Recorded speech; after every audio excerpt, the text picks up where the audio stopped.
Oh, Danny, Pressure's on. the pressure's on. Good to see you. Thanks for doing it. I think it's important just to start on a point.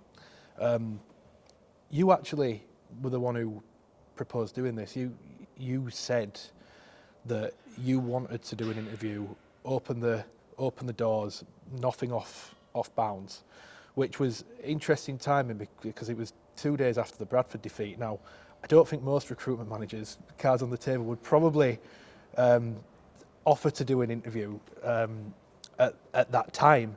So I suppose the first question from me to you is why do you want to get everything out there, speak openly at this particular time? Well, I think it's important as a club we're more transparent to our community so they understand.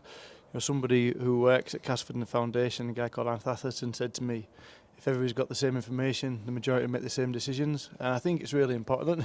They might not, but I think it's important that they have all the facts. I think social media these days gives everybody a platform to give their opinion, but we don't always have a kind of a right to reply. And I think that if by doing this, at least everybody has all the facts, to the best of my knowledge and the club's knowledge, and at least then everybody knows where we're going and why we're doing what we're doing. So there's nothing off bounds. You said can ask whatever I like. So very much go down that route. So let's go back 12 months. You are starting to look at year 2 of a 3-year recruitment plan that had been mapped out quite publicly by Craig Lingard at the time. So just from your own perspective, when you were mapping out what this recruitment cycle would look like, what did you envisage? I think at the time when we mapped out, as a club, we mapped out a 3-year plan.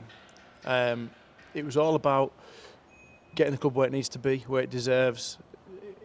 The line for us is we want to put Castleford Tigers amongst the powerful and the elite in the game, on and off the field. And that's where we need to get to.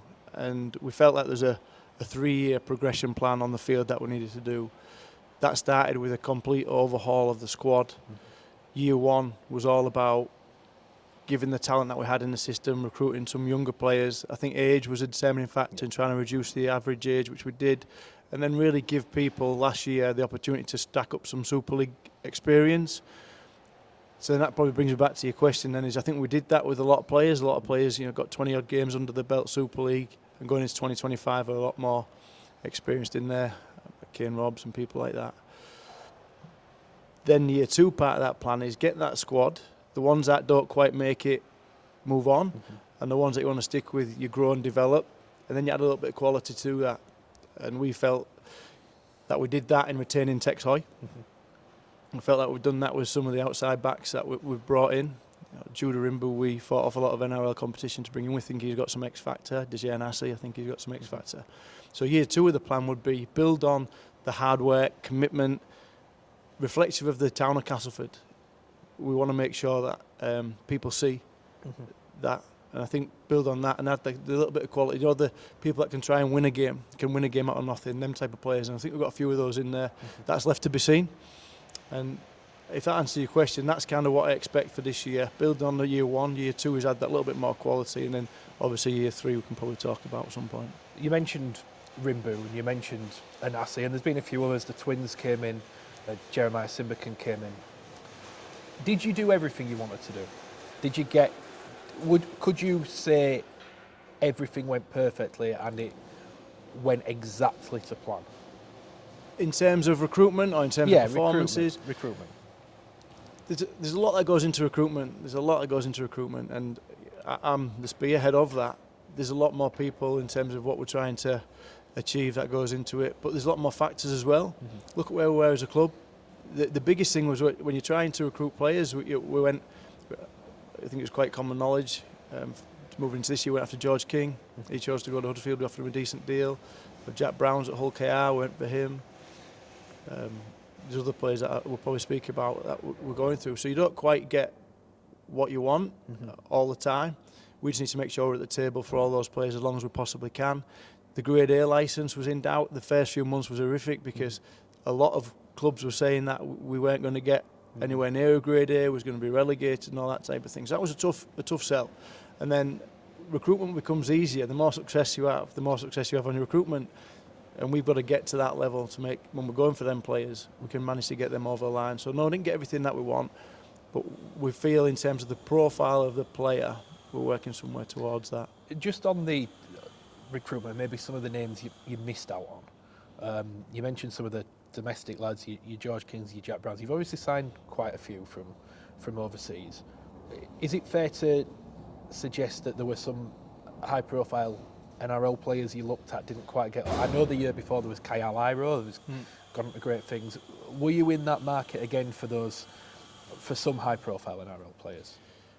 Yeah, like, you've got to be at the table. We've got a guy over there, Josh. He does a lot of work in terms of, you know, the NRL Q Cup, New South Wales competition, and gets a lot of data. So I'm telling you now, every single player that was out of contract in that year, we made an approach for, everyone.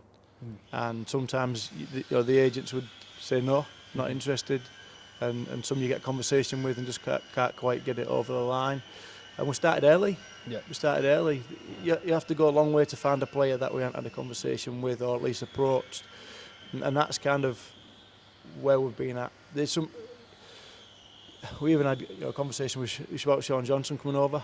You had a conversation with Sean Johnson about coming over, yeah, to do it last year with the guy who's representing him. How did that go? I mean, you've intrigued me now. How did the conversation with Sean Johnson go? It would have been nice, but I think previously where we are have been in the past as a club, finances would have been difficult at that time. Moving forward, that I can't see them conversations not going further, but it'd have been a nice one to get over the line and bring into this year. Absolutely, it would. You mentioned how the IMG uncertainty maybe disrupted and hindered you in able to get some players over the line. Were you seeing buy-in from players in terms of buying into the project? And I suppose what I'm trying to ask in a roundabout way is, are you having to offer more money than maybe a St Helens, a Wigan has to offer to try and get a player because of where you've been, where you are as a club right now? I know you're looking to go places, but is there an acceptance that when you're going on into battle with these clubs, there's an expectation that you'll offer more money because of where you are as a club? I think we have to. Absolutely right. If you look at Hull KR, they've laid the blueprint for our club to follow, haven't they, in terms of success they've got, and they did that. You have to get one or two over the line to compete for other players to start believing in the process and where you want to go. And you're looking at 20 or 30 grand more. We're going to have to offer players to get them here, especially if they're trying to move over from Lancashire. Yorkshire probably not as much, but you still have to offer them more. And the players that we're talking to now, we're in that 2026 recruitment period this year, aren't we? Yeah. From the 1st of December, that changed everything. So you're talking to players from the 1st of December, not earlier, and you're straight into that. And you're right, whatever a player's value is, we've got to go £20,000 or £30,000 more to attract them to here, and that's just the nature of the beast. There's a lot of good things happening here. We have got Danny Maguire coaching now. He speaks for himself. Brett Delaney's doing a great job. They are all working really hard, and they're all good people. So we feel we've got some things to attract them. But like you said, we are where we are. We aren't a top 4 team yet, and people want to win things. Yeah. Let me just go back to the last recruitment cycle quickly. I think the assessment of when you'd signed Rimbu and Assi and you'd got the senior twins in, the feeling was you were nearly there, but the pack was still short. Yeah. You had 1 quarter spot left. There was a few movements Nixon Putt went, but you ended up essentially with 1 quarter spot. And you went for Jeremiah Simbakim, who of course is a forward but a back rower. The feeling was you were still very short in the middle. So the obvious question is, why was the quarter spot used on a back rower rather than a front rower? It's a good question, and I think a lot of people would like to know the answer to that. We are short in the middle. For the record, our middles that we have are working really, really hard, but we still lack that punch, the ability to get maybe on the front foot to give Rimbu the success and Horney the success and Kane the success that they need. To answer your question is, we was going for a middle. We had a few middles lined up. In fact, Kaius Fatali, who's at Wakefield, was one who was close to doing a deal with probably 4 months ago. Danny didn't feel that, when Danny got the job, he didn't feel like the balance of the squad was right. Nixon put going, and having George Lawler to sit into the back row, that was the plan, and bringing a big middle in. Danny didn't feel that was the right balance and felt that George was more of a middle. After last week's game, I thought he was one of the best players on the field. We had to go for a back rower, so we changed direction and we went for a back rower, and that's where Simbakin came from. So you're right, the target of the balance of the squad was the middle at the time, but we need to balance the squad first and foremost to get that strike on that edge, which went for Simbakin, and we still know where we sit in terms of where we need to go for recruitment. So I think you signed Jeremiah November time? Yeah. It was around November, wasn't it? So you've got 3 months, two and a bit months before the start of the season to still try and find a middle, but you know at that point you've got to go domestic. We sit here and that didn't happen. Talk us through the 2-3 months process of trying to get someone into the club and why it didn't come off. There's a few ways of going about recruitment. Is you have your spotters at your club, you speak to all the agents, got good relationships with all the agents and spend a lot of time, some more than others, and talking to them and what their players are going. And then you've got to go to the clubs in terms of what they want and seeing if they've got any people that they need to kind of free up. Like you said, being domestic is the important thing, but it limits you. Yep. So you've got to go and get them English ones. The process to go through, and like I said, after you've been to all the clubs and you've identified players that are still about, they've got to then be good for what Danny wants as a coach. So you've got to put them on the table, and you put a list of players, and some will screw his face apart, some will say, yeah, let's go for him, and then you've got to go and try and get it done. But I think to properly answer your question is, what you're doing there is you're playing, you're going, right, okay, let's go and get somebody for 2026 now. Mm-hmm. And if they decide to come for you for 2026, there might be a chance that their club will let them go now. So that was kind of the role. The dice was rolling at the time. Wanted to go and get somebody that we felt could make a difference to our squad in 2026. And then if we got that over the line, there's chances. I think you've seen it at St Helens now with some players that are signed for Wigan. Yeah, for sure. And that would happen here. I'm sure if a player would have that conversation, but that was a plan, and we tried to execute that. And then some other middles. Let me just interrupt you there. So one of the names that's been brought up is Mikolaj Ledsky. Is that one of the guys we're talking about? Is it someone completely different? Yeah, no, met with Mikolaj. We offered him the best deal that I've seen, a club make for a middle. Right. Of a three-year deal at above marquee money. And are we talking, when you say a club, but you've obviously worked at Hull before, you've got a lot of, you've never seen a deal that lucrative be offered to Not a middle, no. Okay. No, and I can understand why estate leads, and this is what you're talking about before, is we have to try and get our appeal up to that level. I understand why you want estate leads, I understand why Mikolaj want to stay there, and they're a very good man. I've worked with him before in England, and he called me up and told me the reason, and I get it, I absolutely get it. And why wouldn't you want to stay at Leeds Rhinos and playing at Headingley? Mm-hmm. I absolutely get that. But that was our tactic, that's what we wanted to try and do. And again, when you're looking at the other players that we're speaking to for 2026, like all other clubs are, that's still the objective. We're still very heavily in the market to make this squad better and carry on. And I fully understand, and we all fully understand that the middles, to add some depth and quality to that, is a priority. Mm-hmm. But when we speak, so where they're coming from, and I think we'll have to wait and see and watch that space. You mentioned working with Mikolaj at England, and I wanted to ask you about this anyway, but you've kind of brought in the off season a bit of talk about potentially role for you at the RFL. You're clearly still here. Was that true? And if so, why did you not take it? Why did you decide to stay here? I got offered the Director of Performance and Talent at England to work with Sean Wayne in the England team and the RFL. It was a very attractive job and some good people in there who I would like to work with, absolutely. It was a tough decision. It was a really tough decision, but it was at the time where Martin Jepson's ownership was going through, and I felt that there was a bright future for Castleford. I started on the journey of the 3-year plan. I had the type of person to walk away for something at a start, and I really want to see it through. And it's not this isn't just throwaway stuff. I'm not, regardless of the criticism you get at times, you get that as part of the job. I'm absolutely dead passionate of giving Castleford as a town, because I think they deserve it. When you drive through it, you can see how much the club means to people. Yeah. I want to make sure that I'm playing my part in giving this town the club that they deserve, that they can be proud of. And when I say about with the powerful and the elite, the guy having a beer with his mate who supports Leeds or whatever, I want them to have some weight when they're having a discussion because of what we do as a club, on and off the field. I'm really passionate about trying to do that, and that with the way we're going, the investment and everything like that, I couldn't walk away. I couldn't walk away. Jack Ormondroyd. Yes. And Salford as a whole. That Salford situation started around the end of November, at which time pretty much tied in with the fact that you knew you had to recruit domestically.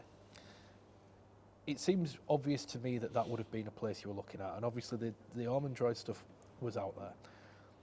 How much did you, I don't want to say gamble, but how much did you put the eggs in the basket of that's where we're going to get our middle from?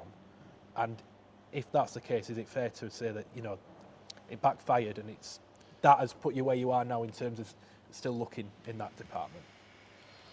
Yeah, it wasn't that we was gambling with it and put all our eggs in one basket. It was the fact that opportunity arose and gave us an opportunity to go and try and get an English middle that we felt would add value to us. I thought Jack Ormondroyd would add value to us. We managed to agree a 2-year deal. We agreed a transfer fee for Salford, and the timing was that the club kind of shut up shop at that point and was doing the business that they had to do. Again, I understand it must have been difficult for them. We was one of the only few clubs that had money to spend and salary cap space, so it just made sense for us to get a middle to make us better and help them on their way as well to relieve that salary cap pressure. It hasn't happened yet. They're nearly complete on their deal, as I understand, and we'll see what happens over the next few weeks. So we certainly didn't put our eggs in a basket, but it would have been brilliant for us because we'd have certainly benefited. Look, there are some props and middles available, but again, it has to fit what Danny wants in terms of his team. They have to come in and make a difference to our team right now, and I think Jack would have done that. There'd have been some other movement. I'm sure there's other clubs looking at different players. I was gonna mention that.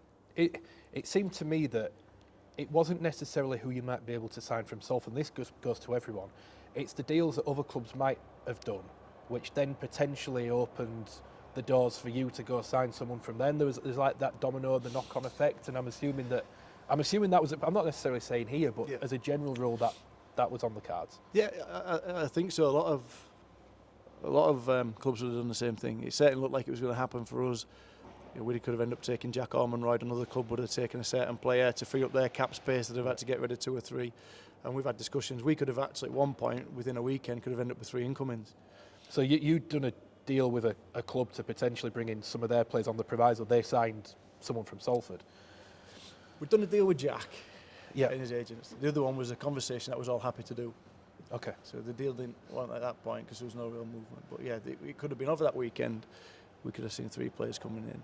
You don't want to benefit on another club's demise, do you? And hopefully it all works out for Salford and we can kick on with Super League and see our great product, thriving with 12 teams. But yeah, we would have certainly been in a better situation. You've alluded to the fact that you can recruit now. There are some middles on the market. Are you going to push forward with any of them? If not, why not? Is there a reason why recruiting now necessarily isn't as straightforward as it would appear to be on the outside? It's really, really tough. It's something that takes up every hour of your day trying to recruit. You're spending a lot of time and sometimes you don't get anywhere. We have money, we have space, and we are talking to a lot of people all the time to try and make the squad better. We brought Ben Davis in last week to strengthen us. We'll continue to make moves. The middle is a priority.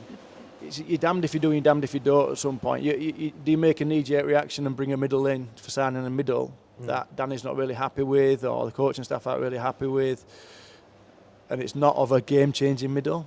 And then we've got Nick Staveley on trial. He's a very good player when he's fit. We've brought Dan Okoro in as a prop. But I'm assuming someone like Nick, he's not been signed for now, is he? He's one for 12, 24 months sort of thing. So, and this is it. So there's some really good young middles out there that will start looking at recruiting, because I think what is quite clear to every single club and every single agent and everybody who's involved in the game is English middles are not there. So we have to develop our own Akim and people like that. We have to really get a group of players together and develop our own, which we are doing and will continue to do. So when it looks like, bringing Nick in and people like that, they're the group to really work with for the future, so we don't have that problem. We'll probably find the problem in the centres or on the wings or whatever else. It'll happen like that. But at the minute, we really have to try and bring our own through. The middles out there are all around that kind of category where they'll come in and there might be ones for the future. They might play 5 or 10 games here and come on, like Danakoro, I'm sure he'll probably play 10 games this year and do well in them 10 games. But will he be, Alex Walmsley's and people like that? No, and they're just not there. So we have to be a little bit patient. Things change in the season. And, I'm right by the phone all the time. 2 more questions. Manly. Yes. So that got announced. Yep. What exactly is it? What exactly? It's a rugby league club in Australia. I know that. Clever clubs. What is the partnership? What are you hoping to get out of it? Because look, from the outside, I think people see it and go, "Oh, we're going to get some players from Manly." That's probably the outside perception. That's obviously not happened now. I'm not saying it will in the future, but what exactly did Castleford benefit out of this partnership? There's a lot. What the Castleford benefit from it. The reason why we wanted to set up the partnership and I speak with Pete Gentle quite a lot, who's a general manager there. The reason why I wanted to set the partnership up was probably for 3 things. One is to share best practice from our S&C coaches, working with each other, with the coaches working with each other. Me and Pete speak, and just from CPD, both sides of the Wales, both codes of the game. So that was one angle. The second is I want to make sure that our academy have an opportunity to go on tour. So they're going to go in 2026 and play out there. Yeah. I think the benefit then for Manly is they get to keep an eye on the best English talent. I'm okay if people see Castleford as a route to the NRL, the young kids to come in. I'm okay if we can sign the best kids in the area that want to come and play the Super League and rip it up. And if they're at a level to go and play in a top 30-man squad in the NRL, then if Manly want to come in and get them out of a contract and whatever, then they'll just get their eyeballs on it. Yeah, it's our job then just to tie them down for long periods of time, so they can't do that. For sure, and I'm sure that's what you're on with now. Many of them. Absolutely, you just want to make sure you get your young English talent tied down for a long period of time. When you've got a partnership like that, they're really good. I think that's what's probably in it for Manly, is to see the English talent in English game, and as well for them, they've got kids that aren't quite playing in the NRL, but they want to bear with them. Super League might be a step up from the Queensland Cup or the New South Wales Cup, obviously around Manly area, and come and play a couple of years out here. Could you score? Is that an option now? We're talking about middles. I mean, yeah. Have they got any that they can get? I know you've not got a quarter spot, which is a different conversation, but yeah, I see. Asa James is a player we've had a conversation with about coming on loan. You can't do that in terms of a loan, which is the conversation we've had with the RFL. They have to come over and be full-time employed with us. Right. So if we was going to bring a player out, it'd have to be for a year or 2 years. Okay, can't be a 2-week rolling deal. No, no, they'd want. I'd probably not going to come over the other side of the world to do 2 weeks. Yeah, come for 6 months or whatever would be good. But I think our young boys going over there, their young lads coming over here, rather than it be loans, it would be they come say, I say, James needs a 2-year in the Super League before he comes back to us. Got you. Absolutely. If a player wanted to come and play for Castleford, play Super League and go back and play for Manly, it puts them in the window for that as well. It's 3 areas to that partnership that will grow and continue to develop. We'll see what players come and go as a result. Lastly then, so we started by me asking you to map out what last year's recruitment drive was supposed to look like. You're pitching to me now what this recruitment drive looks like before the start of the 2026 season. What does it look like? Middles. Is that it? Middles?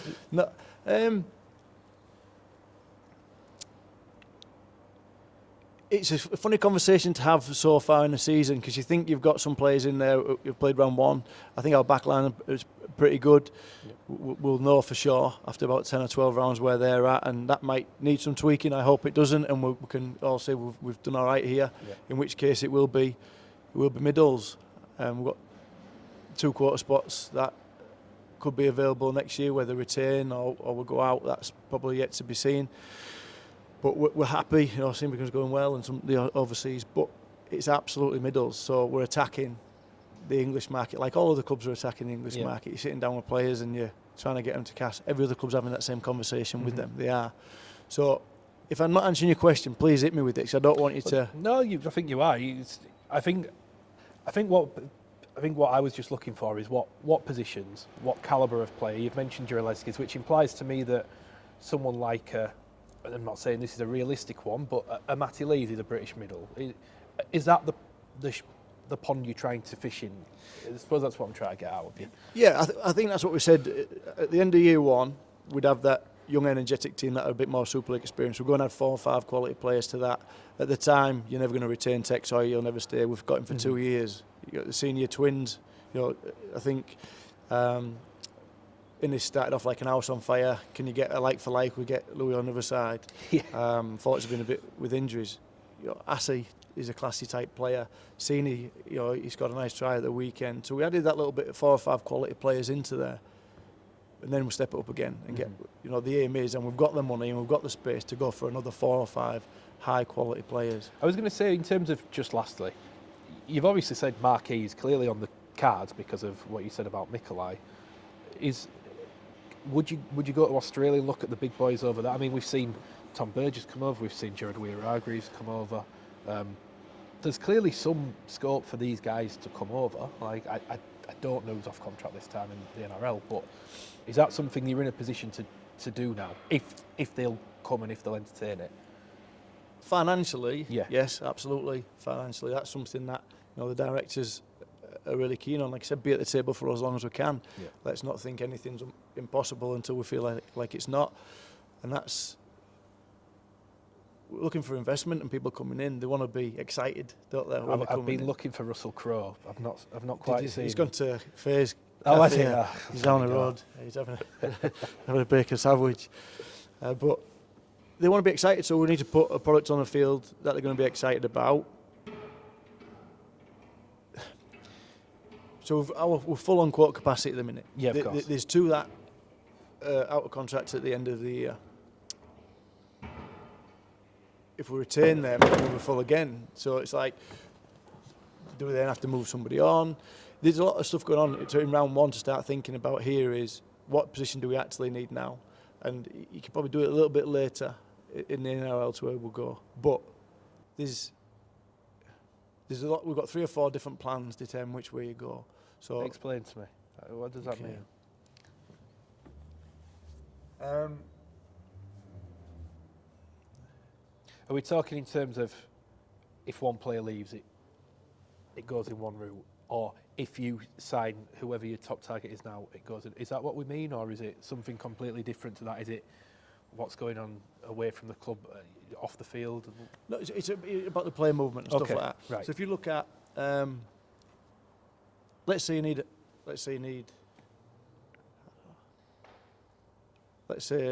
Manly come in and take Tex Hoy back. Tex Hoy, he's got an NRL clause in that year and he decides to take it. Yeah. That gives you a quarter spot. Do you then use that quarter spot on a big, massive middle? Because because all your other quarter players that you've got currently in the squad, you retain them all for that year? Or do you need to go like for like on a person with a halfback? If you need to bring with a halfback, who's your English halfbacks that are available? Okay. If you want to go get an overseas halfback, what English middles are available? So there's a few English middles that are available for next year. Just whether getting them tied down. There's a couple of English halfbacks, domestically and abroad. If you're in for Sean Johnson, you can definitely be in for Daly Cherry Evans. Is He's he off English? contract. No, he's not. Hey, he might be. Oh, he doesn't work really anymore. test the limits that partnership, that one. Yeah, is that what you're going to do? There you go. Yeah. Well, fingers crossed. Fingers crossed. That'd be a nice move. But there's something. We need all the advantages we can get, I suppose. I feel like you've got something up your sleeve. I can talk to you about it. I just feel like you've got something up your sleeve that you're not telling us about. There's a smile. The smile on the face tells me that you've got something going on. No. Yeah, but that's not guaranteed, is it? You're smiling when you think you're going to get 3 players coming through the door on a weekend. True. Okay. It changes. So I'm not smiling because anything's done. But when you talk about options, because of the limited options and how tight it is in terms of recruitment for English middles and English halves, you can't be as open about what you're trying to do. That doesn't mean to say we're going to do it that way. I think Simbican started the season really well. You might want to sit down and keep him longer term. He might want to do that, he might not want to do that. But every decision you make has a knock-on effect to something else. And that's why your academy system is absolutely paramount to your success long term. And you can't just build an academy system out of nothing. It's taken us 3 years to go from losing an academy licence to get an academy that's producing Jensen Winley, Fletcher Rooney, there's Alpha Lindsay coming up behind them on the wing. There's a lot of players. It's taken 3 years to get to that point. And that's going to be the same with the first team. To get them young kids coming through so they can actually, we're going to do it, though. Yeah. Look, we're going to do it brilliantly. And we just got to make sure we're following suit. Your challenge is retaining him.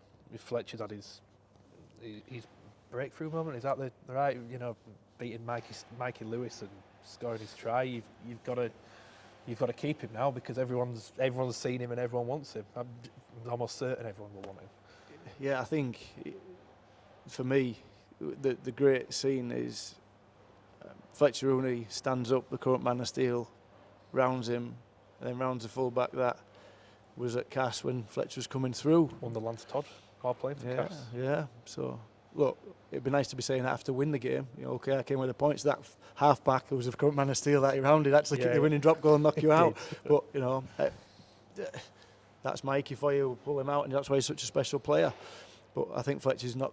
He's coming up, fast behind them type of players, and we do need to retain him. It's been brilliant to speak to you. Thank you for your time, and you've given us all sorts of scoops there. And everyone now knows you're in for Sean Johnson, so the expectation really is up here now in terms of recruitment. So he's having a conversation with someone and not getting it over the line, isn't it? And that's a tough thing. And I appreciate some of the spectators' frustrations when we don't quite, but it doesn't mean to say we aren't working hard. And I'd say this, and like I said to you, is it's an open door. I think social media gives people a platform to share their opinion, and they're well entitled to that. And there's nobody. Look at Danny Maguire in the box at the weekend. Quite emotional. Every board member, every staff member that works at this club share the same emotions, and we're all in it together like that. And we want the fans to be on side with us and go in that direction. What I would say is, have your opinion on social media. We see it all. Yeah. I personally, out on social media, for obvious reasons, people like to spill their thoughts out. But the club sees it all, and I hear about it. And what I would say is, have your opinions, have discussions, absolutely. And you might be right on some of them, you might not be right on some of them. We make mistakes, we move on. How quick we can progress is important. But what I would say is, if you've got an opinion that's really stressing you out that much where you have to be really, really cutthroat in your statements, come in. Don't sit with that frustration in your head. Come into the club. To come see you? Absolutely. Look, if it's burning you up that much where you have to be sharp in your statements, come in. Mm-hmm. Let us try and relieve some of that frustration for you. I'm not a fan of people personally calling people out, players, staff. I'm not a fan of that.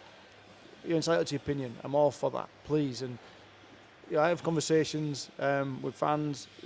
I speak to one helps us in terms of identify players now. He came in for a coffee, he helps us identify players, got some good knowledge of championship competitions here and players and overseas. We're all in this together, we're all going in the journey together, so let's do it together. Come in, don't be just using your platform. Get rid of that frustration, come in and talk to us. It's been a pleasure speaking to you. Absolutely, thank you for your time. Cheers, Matt, thank you, anytime.